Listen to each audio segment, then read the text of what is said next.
Let's get back to our coverage on the mid-air collision in the nation's capital. And it didn't take long for the new administration to respond to address this tragedy.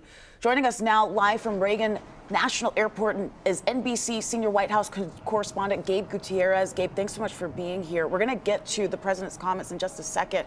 But first, what's the latest on this investigation? We know the NTSB gave an update recently.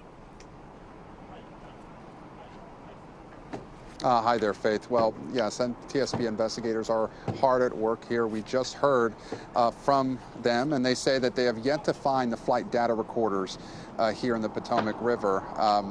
They've yet to retrieve them. They're underwater at this point. And of course, those flight data recorders, so-called black boxes, they are so critical to finding out what may have caused this horrific crash. Now, behind me is the Potomac.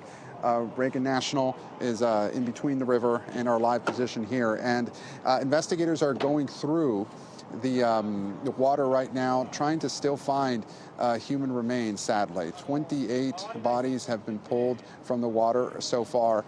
But as the president confirmed earlier today, there are no survivors. 67 people were killed. That's 60 passengers, 4 crew members, and then 3 people inside that Army Black Hawk. But at this point, we still don't know exactly what caused that Army Black Hawk helicopter to crash into that regional jet. Faith.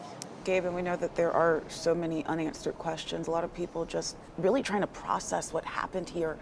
We know that President Trump addressed the nation about this, criticizing DEI policies from the Biden administration within the FAA. Is there any indication that this is at all related? What are you hearing? Well, it was a very unusual press briefing earlier on today over at the White House. Yes, President Trump started out the briefing by asking for a moment of silence for the victims, but he soon pivoted to blaming Democrats and the Biden administration for its policies, also seeming to suggest that DEI policies, diversity, equity, inclusion, were somehow to blame for this tragedy, suggesting that incompetence was behind this.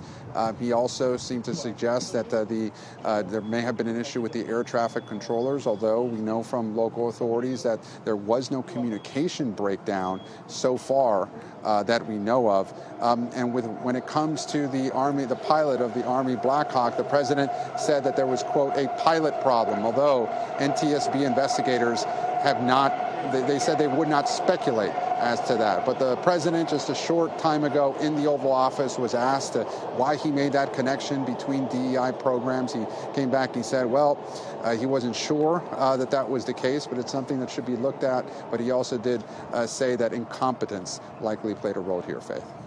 We know it's still very early on, and this investigation will continue. Gabe, we really appreciate you being out there on the ground and giving us the latest. Thank you so much.